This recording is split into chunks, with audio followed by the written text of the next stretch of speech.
Merci beaucoup, Monsieur le Président, Monsieur le Haut-Commissaire au Plan. Je vous remercie de me donner la parole et suis honoré de prendre part à vos travaux sur un sujet aussi stratégique pour vous livrer le point de vue de l'institution que je représente, le groupe Attijari Wafa Bank, qui est un groupe privé marocain présent dans la région, et notamment en Afrique, à travers une dizaine d'implantations. Effectivement, le sujet qui nous réunit aujourd'hui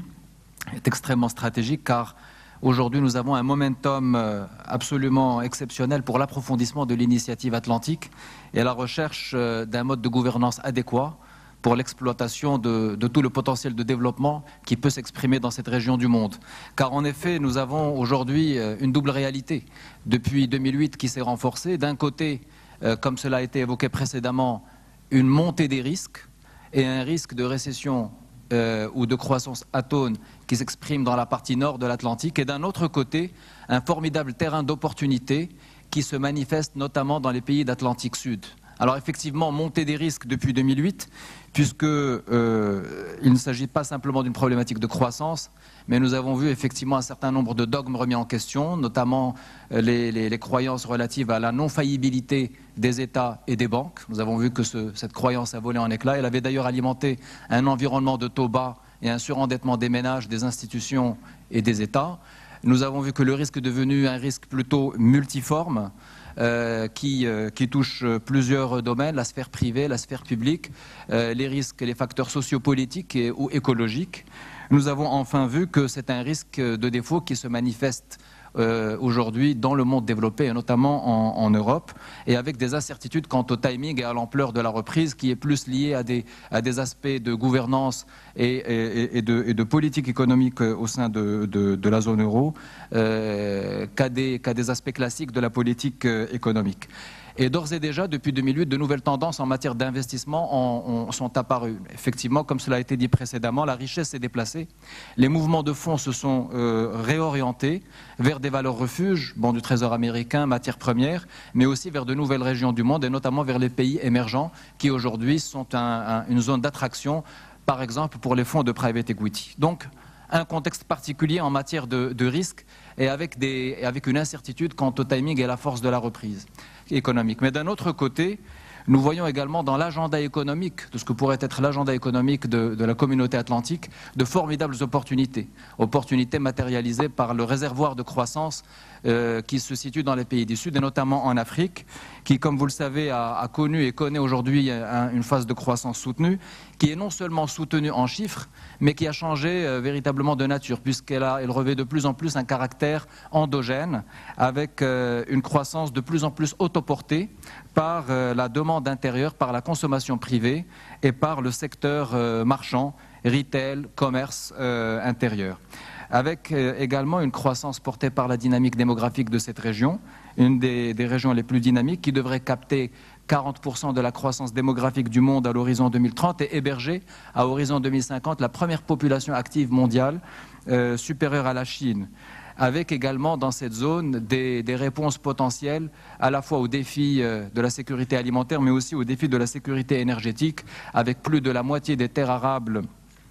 cultivables, non cultivées dans le monde, une révolution verte en devenir, et aussi d'importantes ressources sur le plan énergétique, qu'il s'agisse des énergies éoliennes et solaires, d'importants potentiels en infrastructure sur lesquels on n'a pas besoin de revenir, un potentiel également en matière d'intégration régionale, puisque c'est l'une des régions du monde les moins intégrées aujourd'hui, avec un niveau d'intégration commerciale à peine de 10%, et qui se compare de façon très inférieure aux autres régions, zones économiques telles que le Mercosur, et encore moins que l'Europe ou l'Asie, qui sont intégrées à plus de 60%, une région qui a enfin connu une phase de stabilisation politique et macroéconomique. Tout ça pour dire que c'est un terrain d'opportunité, avec des enjeux en termes de bancarisation, d'accompagnement de la petite et moyenne agriculture et la mise en place de modèles d'agrégation industrielle pertinents, avec des stratégies nouvelles à mettre en œuvre en matière de valorisation des ressources naturelles et en matière, bien entendu, d'amélioration du climat des affaires. Alors, en face de ce double enjeu, quelle voie d'intégration sur l'espace atlantique? Forcément, nous sommes dans un environnement de multilatéralité croissante. Le Maroc lui-même est signataire de 55 accords de libre-échange et s'inscrit de plus en plus comme un hub à la fois pour le commerce, pour les transports et pour les services financiers. Et parmi les évolutions possibles de cette intégration atlantique nouvelle, la substitution au modèle antérieur de délocalisation classique ou de modèle d'exploitation des ressources naturelles, de schémas de colocalisation compétitive à valeur ajoutée qui donne lieu à de l'intégration industrielle autour d'investissements directs étrangers dans les pays d'accueil. Je citerai en exemple le cas de Renault Tangemed qui a effectivement implanté l'une des plus grandes usines automobiles en Afrique, mais qui a favorisé un faisceau de sous-traitants industriels de rang 1 et de rang 2 qui aujourd'hui nourrit les bassins d'emploi, nourrit la formation et crée de la valeur ajoutée locale. Je citerai un dernier exemple sur le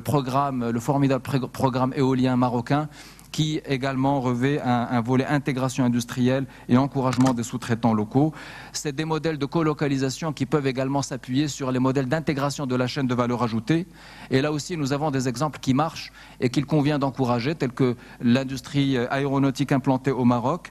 avec des groupes mondiaux tels que Safran ou Snecma sur la fabrication de nacelles, de moteurs ou de câblage et qui s'intègrent dans une chaîne de valeur ajoutée créatrice de valeur pour les pays du Nord et pour les pays du Sud. Enfin, nous voyons émerger également de nouvelles voies telles que le co-investissement Nord-Sud dans les pays subsahariens. Et là aussi, nous voyons des investissements conjoints ou des JV Nord-Sud se mettre en place qui mutualisent sur les avantages compétitifs des uns et des autres. Nous voyons enfin de nouvelles voies d'intégration Sud-Sud et au Maroc, nous voyons aujourd'hui le secteur bancaire aller dans les pays subsahariens, mais aussi le secteur des télécommunications, des assurances et de plus en plus d'acteurs dans le domaine du BTP ou de l'agro-industrie s'intéresser à la région. Donc, il y a un potentiel formidable effectivement à exploiter, de nouvelles voies de gouvernance et de coopération à mettre en œuvre, bien entendu, qui n'enlève rien à la nécessité de réformes au niveau des politiques publiques nationales en matière d'amélioration des transports et de la logistique, d'amélioration du cadre réglementaire et de l'encouragement des financements de type PPP en partenariat avec les institutions financières internationales. Et je vous remercie.